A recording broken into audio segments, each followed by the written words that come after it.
Alright guys, I wasn't going to film this until I actually could confirm what I am looking at, but I've never come across anything like this while shed hunting. There's an airplane down here that just crashed into the side of the mountain. How's it going, everybody? Thanks for tuning in, watching this week's video. We are out here shed hunting. I got Brady with me. You got my dog Roar, me, your host, Clint, and just barely getting into some good looking shed country. So hopefully we luck into something. Just kicked up about 10 bucks down here below me. All of them are shed out except for one little 3x4. He's just a little guy, but he's got good genetics. But hopefully we luck into some sheds, and stay tuned. Well, it was looking pretty good. Now we got all this fog cover rolling in, so might have to get within like 100 yards to find a shed, but we're gonna keep trucking. Hopefully this fog lifts and we can get some long range glassing in, because that's what I like to do in this country. I like to find a good vantage point and just pick a hillside apart. So let's get after it.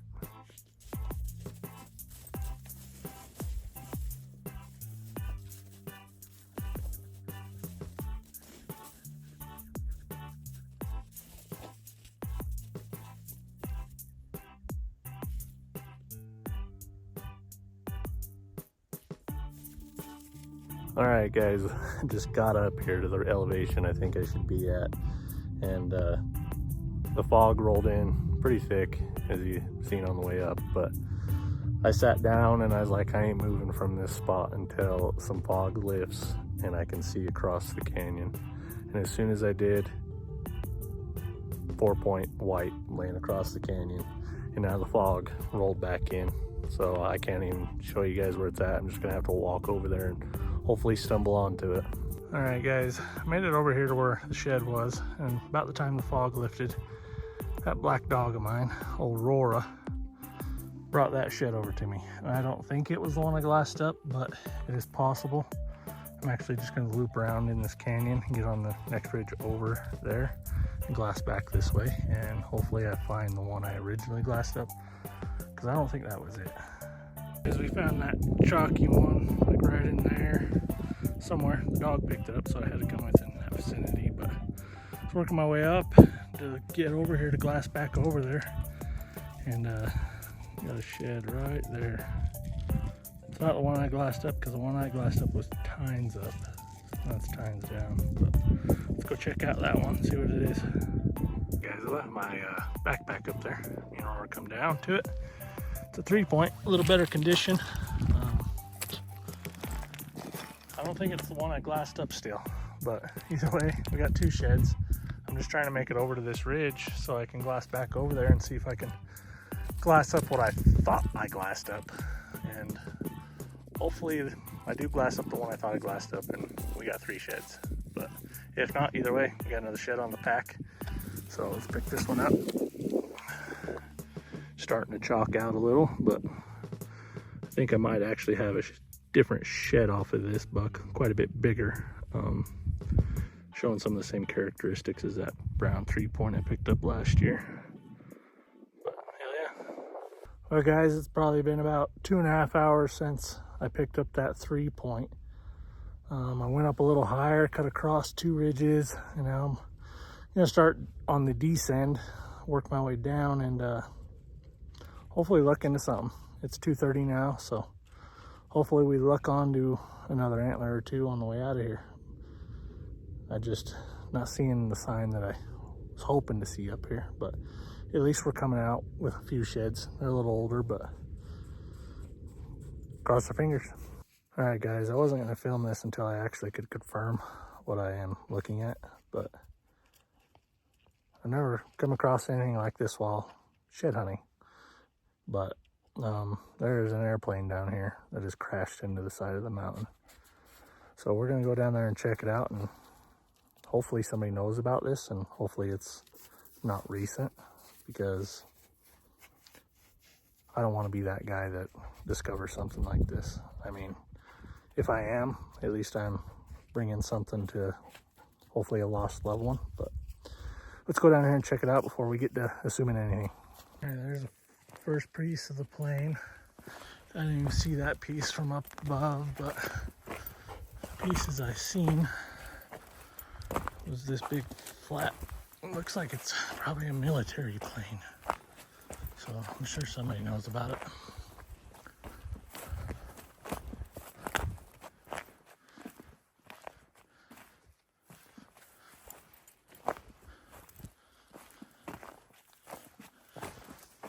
Looks pretty old.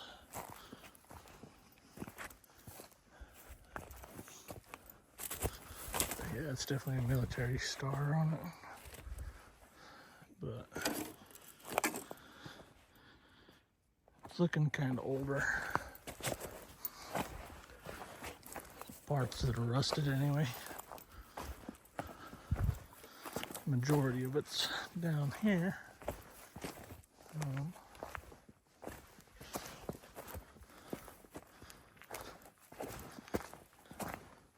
Some more pieces. More pieces.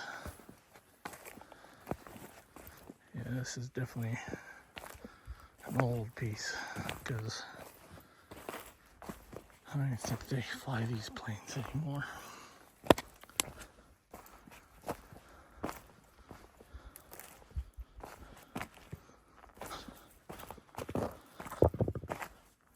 Pretty crazy though. It looks like the pit down here, the cockpit.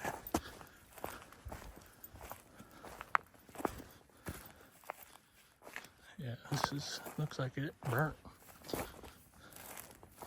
Caught up on in flames.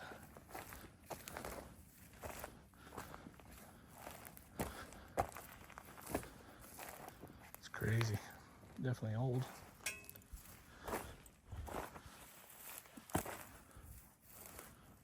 Yeah, there's pieces everywhere. What's this? Another wing.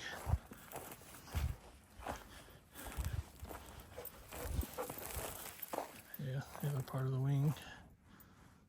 There's pieces everywhere. But I'm glad it's old.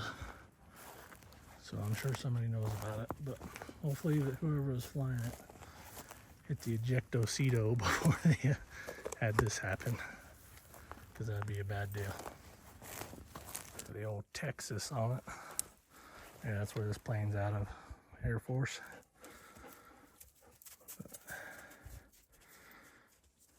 Pretty cool find. Sheds in an airplane. Can't say you find that every day. Well, I just got word from Brady. He's actually up to 4 sheds now, so he's kicking my butt. One of them sounds like it's a giant 2-point. So, congrats for him. But on that note, I just had to come check it out. You don't just see a plane crash every day, so that's probably my own fault. But what's the craziest thing you guys have ever found while out shed hunting? Drop it in the comment box below. Well, guys, it's starting to rain pretty good, as you can see.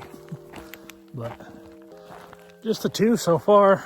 You know, I hope I luck onto something down in this wash, but Brady says he is heading out, and I just sent him a text, said I will see you shortly. So I'm gonna head down off of here too and see what he's got found, and hopefully I find something along the way. All right, guys, you can see the truck down below. Brady's already sitting at it. Hopefully he's got some cool stuff. I know he said he had 4, but I don't know exactly what he has. And I just got the 2, found an airplane crash, and probably part of the reason we're not seeing a lot of deer sign in here is there's been chucker hunters in here all season, which is new for us. Usually we don't see chucker hunters this far on the range, so, but that's all right.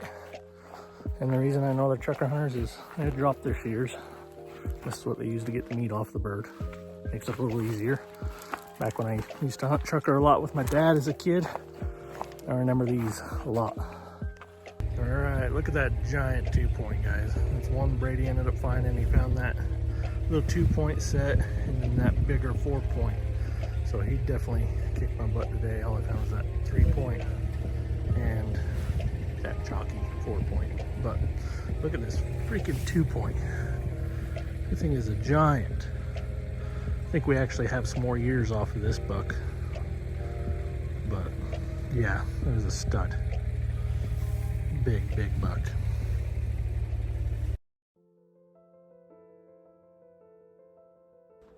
All right, guys, I'm back home now, and we're gonna give you a little backstory on this particular jet that I found, because this is some stuff that you would picture seeing in like a Top Gun movie. This is some crazy stuff on the backstory that I found about this particular jet, and I wanted to share it with you guys. So here we go. I got home, I figured out that this plane turned out to be a jet, was a F-105 Thunder Chief.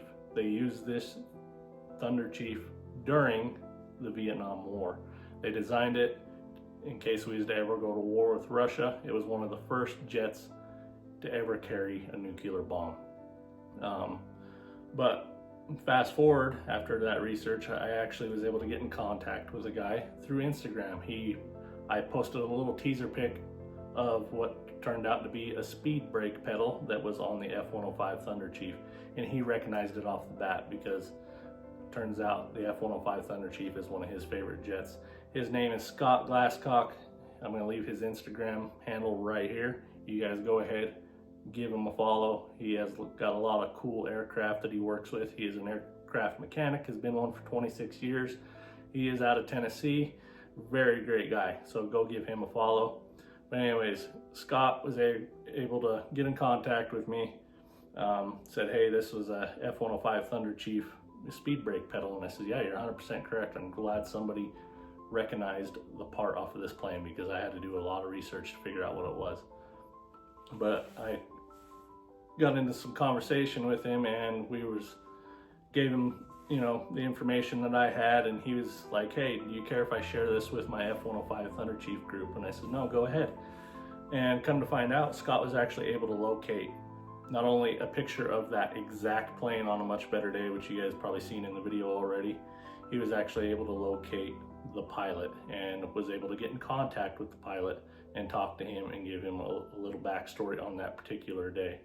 I'm gonna go ahead and jump into the message that Scott just sent me of the backstory of this particular jet.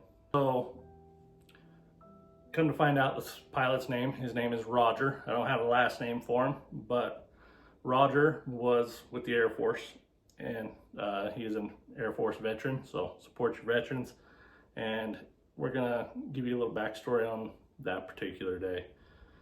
So Roger was deployed on a 4-ship flight. They were deployed to Hill Air Force Base out of Carswell, Texas. So that jet came from Carswell, Texas, and was going to be stationed here for some training while he was here in Hill Air Force Base in Utah. Scott was out doing some mock bombing that day, and he was coming in on a target. He would have to come in real low, get to about 100 feet off the ground, drop a bomb, and then ascend from the bomb. But so that particular day, Scott was coming in on a target 100 feet off the ground at 600 KTS airspeed. His wingman had lost him. So what ended up happening was Roger's aircraft, the engine caught on fire, and his wingman was not able to see this.